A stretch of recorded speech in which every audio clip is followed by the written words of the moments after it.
तो आज हम बात करने वाले हैं डेवलपमेंटल रिसर्च की। तो डेवलपमेंटल रिसर्च क्या है, उसके स्टेप्स क्या होते हैं और कितने तरह का होता है।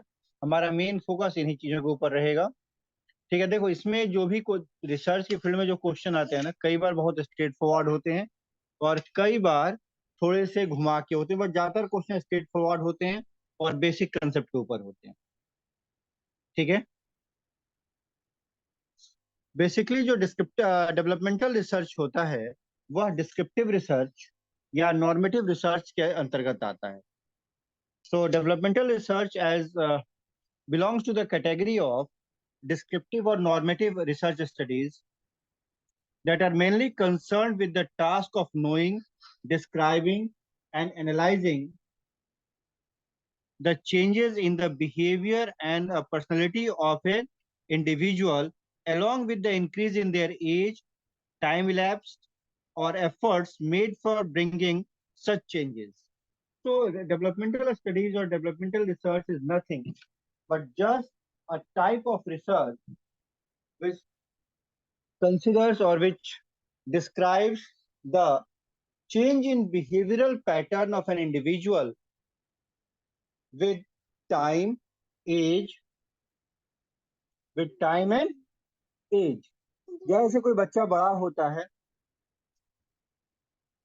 जैसे कोई बच्चा बड़ा होता है, वैसे वैसे उसके बिहेवियर में चेंजेस आते हैं, या जैसे उस बच्चे में जो डेवलपमेंट होता है, उसकी जो स्टडी होती है, उसे हम क्या कहते हैं? और डेवलपमेंटल रिसर्च। उसके स्टडी को हम क्या कहेंगे? और डेवलपमेंटल रिसर्च कहते हैं। ठीक है, जैसे मान लो कि बच्चों में जो लैंग्वेज एबिलिटीज हैं वह एज के साथ कैसे चेंज होती है। ठीक है, क्लियर है चीज?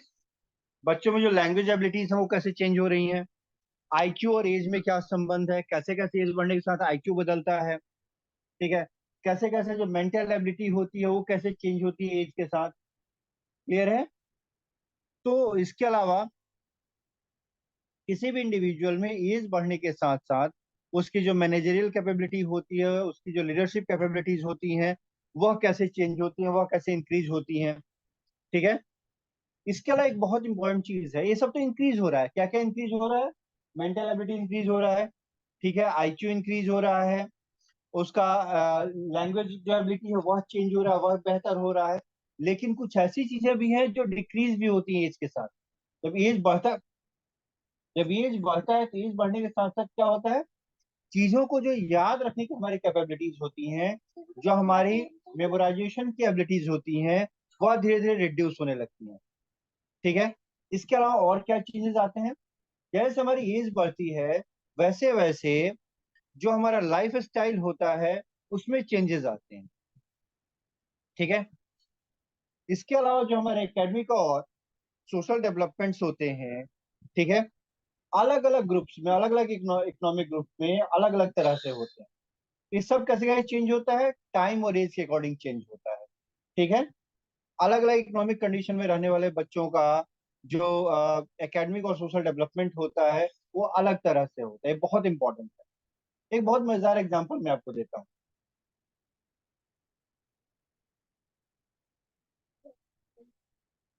ठीक है, कि जैसे आप देखोगे कि 90% केसेस में यह एक बड़ा परफेक्ट एग्जाम्पल है कि एक जो मिडिल क्लास का बच्चा है उसके चीजों को सोचने का तरीका अलग होता है। जो हायर क्लास, जो हायर इकोनॉमिक कैटेगरी के जो लोग हैं, उनके बच्चों को चीजों के सोचने का तरीका अलग होता है। जो लोअर इकोनॉमिक क्लास है, वहां पे बच्चों के की ओर से चीजों को देखने या समझने का तरीका अलग हो जाता है। तो एज के, सोशल स्टेटस के अनुसार, स्पेशली इकोनॉमिक स्टेटस के अनुसार किस तरह के डेवलपमेंटल चेंजेस हो रहे हैं, इन सब की स्टडी कहाँ होती है? और डेवलपमेंटल रिसर्च में होती है।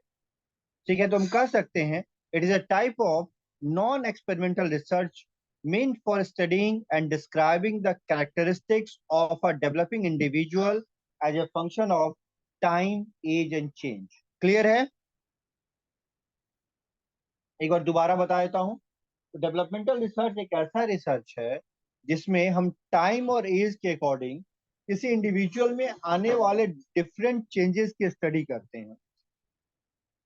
उसमें कुछ चीजें बेहतर होती हैं, कुछ चीजों की क्वालिटी डिक्रीज होती है, जैसे अगर आप बात करोगे, अगर हम देखें तो टाइम के साथ, एज बढ़ने के साथ साथ जो हमारी लैंग्वेज एबिलिटीज होती हैं इंप्रूव होती हैं। एज बढ़ने के साथ साथ इन जनरल जो हमारा आईक्यू होता है और बेहतर होता है। एज बढ़ने के साथ साथ हमारी मेंटल एबिलिटीज इंप्रूव होती हैं। ठीक है। एज बढ़ने के साथ साथ हमारी जो लीडरशिप क्वालिटीज होती हैं, जो ऑर्गेनाइजेशनल एबिलिटीज होती हैं, वह इंक्रीज होती हैं, वह इंप्रूव होती हैं। ठीक है। एज बढ़ने के साथ साथ लाइफ स्टाइल में चेंजेस आते हैं। अब इसके अलावा अलग अलग इकोनॉमिक कंडीशन का भी हमारे ऊपर बहुत ज्यादा इम्पैक्ट होता है। ठीक है।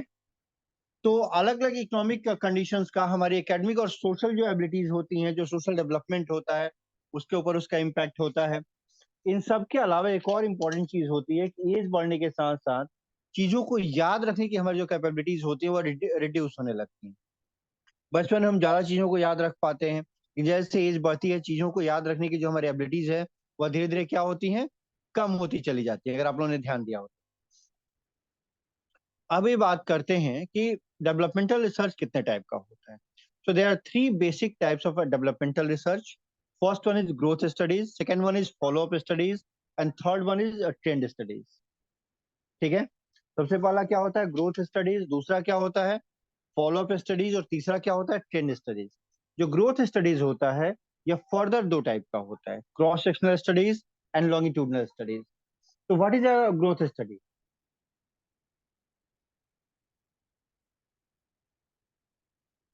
It is a type of developmental studies meant for studying the developmental changes brought about in the growing children as a function of time and age. So, it is a study of developmental changes in individuals as a function of time and age. It means with the increase in time and age, how a person grows. This study is called growth study. Now, there are two types of growth studies. पहला कौन सा है, cross sectional study, और दूसरा कौन सा है, longitudinal study. तो क्रॉस सेक्शनल स्टडी में क्या होता है, सिंपली अगर हम देखें, so the cross sectional research design meant for studying the different subgroups of a particular population belonging in different age groups in relation to their one or other characteristic, right? It means हम किस चीज की study करते हैं, हम एक ही population के अलग अलग सब ग्रुप की स्टडी करते हैं जो अलग अलग एज ग्रुप में होते हैं, और उसमें हम उनके किसी एक कैरेक्टरिस्टिक की स्टडी करते हैं। क्लियर है चीज? क्रॉस सेक्शनल स्टडी में क्या होता है, we do the study of sub groups from the same population with different age groups, and we do the study of a single characteristic of all those groups. हम क्या करते हैं, एक ही population को डिफरेंट सब ग्रुप्स में divide करते हैं, और हर एक सब ग्रुप का किसी एक सिंगल कैरेक्टरिस्टिक को लेकर स्टडी किया जाता है। उससे हम क्या कहते हैं, क्रॉस सेक्शनल स्टडीज कहते हैं। जैसे मान लो कि हमारे पास चार अलग अलग ग्रुप हैं एक ही पॉपुलेशन के। ठीक है। हम क्या कर सकते हैं कि हम पूरे के पूरे पॉपुलेशन के, गाइस जस्ट अ मिनट,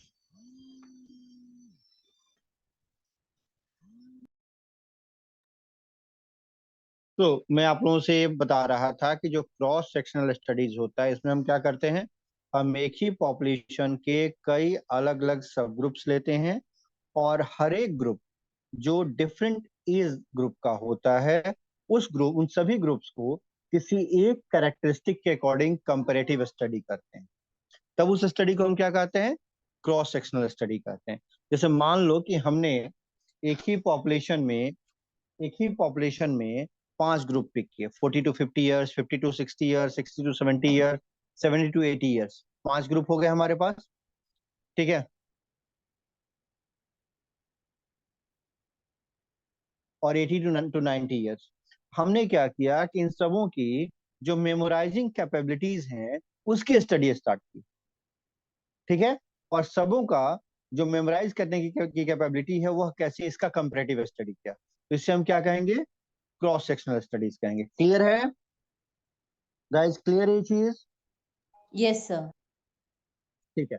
इसमें हमें केवल एक चीज का ध्यान रखना होता है कि हर एक ग्रुप में कोशिश ये की जाती है कि इक्वल नंबर ऑफ इंडिविजुअल्स हो, ताकि जो स्टडी हो वो ज्यादा स्टैंडर्ड स्टडी हो सके हमारी। ठीक है, चलिए। दूसरा होता है हमारा आपको लॉन्गिट्यूडनल स्टडी।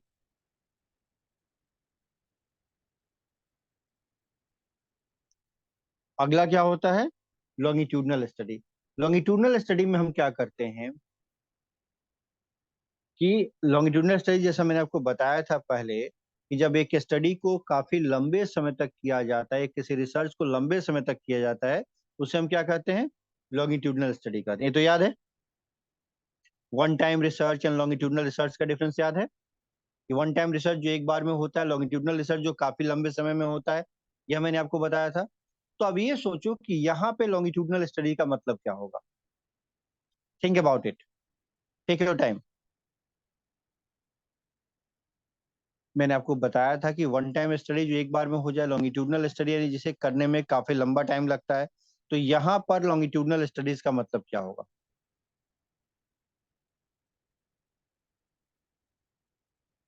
सोचिए।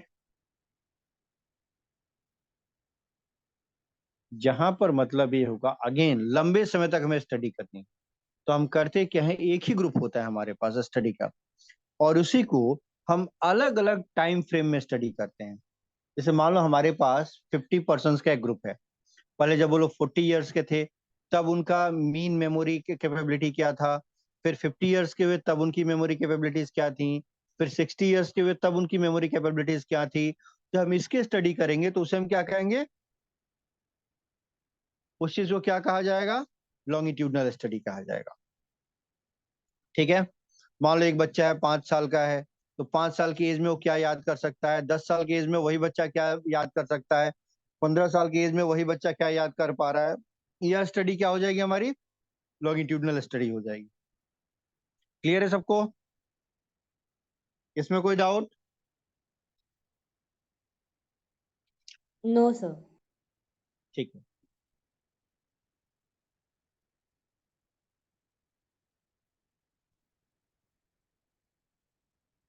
इसमें एक बहुत मजेदार स्टोरी है। एक बहुत फेमस चाइल्ड साइकोलॉजिस्ट हुए हैं, जीन पियाजे। शायद आप लोगों ने नाम सुना होगा। तो जीन पियाजे ने, पियाजे की जो थ्योरी है, आपको लर्निंग की वो बहुत इंपॉर्टेंट थ्योरी आती है। उनकी जो कॉग्निटिव डेवलपमेंट की जो जीन पियाजे की थ्योरी, बहुत इंपॉर्टेंट थ्योरी है। और उस थ्योरी को डेवलप करने के दौरान उन्होंने खुद अपने बच्चों की स्टडी की थी। उन्होंने अपने बच्चों और वाइफ की स्टडी की। एक सर्टेन टाइम, उनके जन्म से लेकर एक सर्टेन मैच्योर एज आने तक उन्होंने उनकी पूरी स्टडी की थी। और उसके आधार पे उन्होंने अपनी कॉग्निटिव एबिलिटीज की थ्योरी सामने रखा। ठीक है, तो हम क्या देख रहे हैं कि लॉन्गिट्यूडनल स्टडीज का सबसे बड़ा ड्रॉबैक क्या है? कि टाइम कंज्यूमिंग होता है, बहुत ज्यादा टाइम लगता है। दूसरा होता है follow up study. Second, growth studies के बाद अगली चीज क्या आती है? Follow up studies.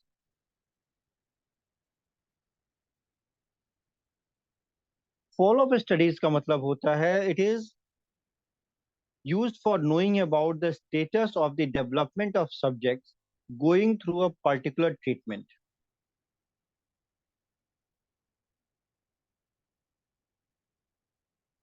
It means how someone had changed or reacted when that someone is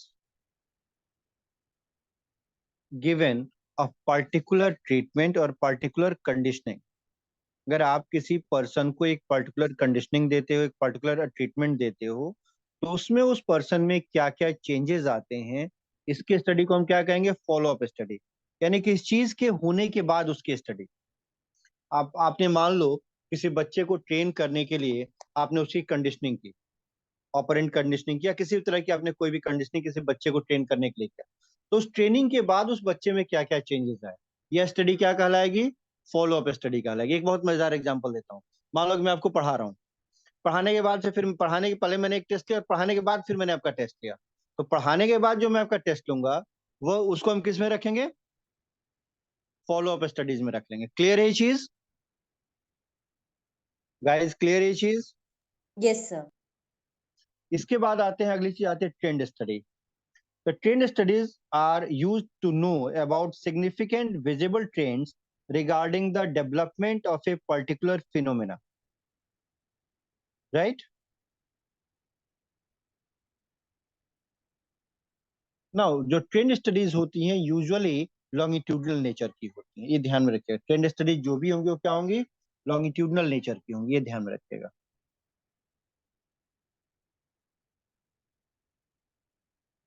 समय के साथ चीजें कैसे बदलती हैं, उसमें ट्रेंड में क्या क्या चेंजेस आ रहे हैं, इसकी बेसिस, इसके स्टडी जो होती है उसे ट्रेंड स्टडीज कहते हैं। और इसके आधार पे हम फ्यूचर में कोई चीज कैसे बदलेगी, कैसे चेंज होगी, इस चीज को हम प्रेडिक्ट कर सकते हैं। यानी इसके आधार पर हम क्या प्रेडिक्ट कर सकते हैं कि फ्यूचर क्या होगा। क्लियर है? जैसे एक बच्चा पिछले 5 साल से कैसे बिहेव कर रहा है, इसके आधार पे हम एक इमेजिनेशन में यह चीज तय कर सकते हैं, हम इस चीज को फाइंड आउट कर सकते हैं कि जब वो बच्चा 15 साल का होगा तो वह कैसे बिहेव करेगा। क्लियर है ये चीज? श्योर है? तो हम कह सकते हैं it is nothing but the prediction of the future on the basis of the past and present. अभी पास्ट में क्या हुआ या प्रेजेंट में क्या हुआ, इसके आधार पे जब हम फ्यूचर को प्रेडिक्ट करने की कोशिश करते हैं, तब वो स्टडी क्या कहलाती है? ट्रेंड स्टडी कहलाती है। क्लियर है सबको? क्लियर है गाइस? आगे चलें? चलिए इससे थोड़ा सा Yes, और आगे sir. चलते हैं। हम बात करते हैं कि steps and stages of developmental research. तो डेवलपमेंटल रिसर्च के कौन कौन से स्टेप्स एंड स्टेजेस होते हैं? तो सबसे पहला स्टेप होता है selection of problem suitable for developmental research. सबसे पहला स्टेप क्या होता है? Selection of problem. एक ऐसे प्रॉब्लम का सिलेक्शन जो डेवलपमेंटल रिसर्च के लिए सुटेबल। उसका से अगला क्या होगा? Identification of selected problem. तो उस सिलेक्टेड प्रॉब्लम को आइडेंटिफाई करना है कि किस तरह का प्रॉब्लम है, यानी उसका नेचर क्या है। ग्रोथ है, ग्रोथ स्टडीज करनी पड़ेगी हमें। फॉल या ग्रोथ स्टडीज है, फॉलो अप स्टडीज है, या ट्रेंड स्टडीज है। ठीक है? यानी यह या तो ग्रोथ स्टडी होगा, या फिर क्या होगा? फॉलो अप स्टडी होगा, या फिर ट्रेंड। तो ये तीनों में से किस टाइप की स्टडीज है, इसको तय करना, इसको फिक्स करना। ठीक है? उसके बाद क्या होता है? स्टेटिंग एंड डिफाइनिंग द प्रॉब्लम। फिर प्रॉब्लम को हम स्टेट, प्रॉब्लम को लिखते हैं, उसे डिफाइन करते हैं। फिर क्या करते हैं? Objectives and purpose solve by the problem. उस प्रॉब्लम का जो ऑब्जेक्टिव है, हमें स्टडी क्यों करें, इसका जो ऑब्जेक्टिव है, और उस प्रॉब्लम से कौन सा पर्पस फुलफिल होगा, इसके स्टडी। और फाइनली हम क्या करते हैं? उसके बेसिस पे एक हाइपोथेसिस का फॉर्मुलेशन करते हैं। क्लियर है? जब हाइपोथेसिस बन जाएगा तब हम क्या करेंगे, ध्यान रखिएगा, यहाँ लिटरेचर रिव्यू इसके बाद आता है। फिर हम क्या करते हैं, अब तक उस पर जो भी वर्क हुआ है उसकी स्टडी करते हैं, उस तरह की जो भी स्टडीज हुई हैं उसकी हम स्टडी करते हैं, लिटरेचर रिव्यू करते हैं। ठीक है? उसमें इसके लिए जो रिलेवेंट लिटरेचर है उसको सर्च करते हैं। उसके बाद से उसके लिए जो रिप्रेजेंटेटिव सैंपल होना चाहिए, हम उसके बारे में तय करते हैं कि सैंपल हम कैसे पिक करेंगे, सैंपल कैसा सैंपल होगा, इस चीज को तय करते हैं। उसके बाद हम ये तय करते हैं कि आखिर उस सैंपल से हम डेटा कैसे लेंगे। और फिर फाइनली हम क्या करते हैं? डेटा कलेक्ट करते हैं, फिर डेटा को प्रोसेस करते हैं, एनालाइज करते हैं। उसके बाद कंक्लूजन पे पहुंचते हैं। फिर हम देखते हैं कि हमारा हाइपोथेसिस सपोर्ट हो रहा है, नहीं हो रहा है, रिजेक्ट होगा, एक्सेप्ट होगा, इन सब चीजों की चर्चा करते हैं। और फाइनली हम क्या करते हैं? रिसर्च रिपोर्ट को लिखते हैं। तो यह स्टेप्स और स्टेजेस ऑफ डेवलपमेंटल रिसर्च। अब बताओ, डेवलपमेंटल रिसर्च में किसी को कुछ पूछना है, कुछ जानना है? गाइस, डेवलपमेंटल रिसर्च में किसी को कुछ पूछना है, कुछ जानना है, बताओ। कोई क्वेश्चन इन दोनों पेजेस में?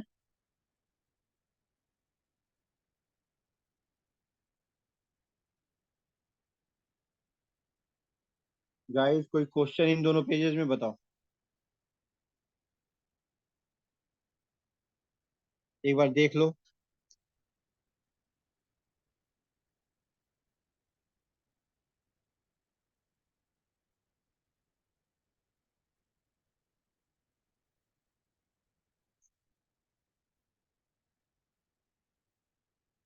कोई क्वेश्चन है इन दोनों पेजेस में, बताइए।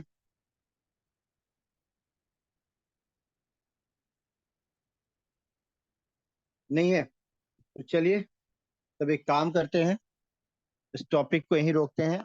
और एक ये है कि भाई, क्लास में अगर आप लोग समय से आ जाएंगे तो हमारे पास भी टाइम बचे, हम ज़्यादा बेहतर ढंग से क्लास को कंडक्ट कर पाएंगे। अदरवाइज, एक मिनट, रिकॉर्डिंग बंद कर देने दो।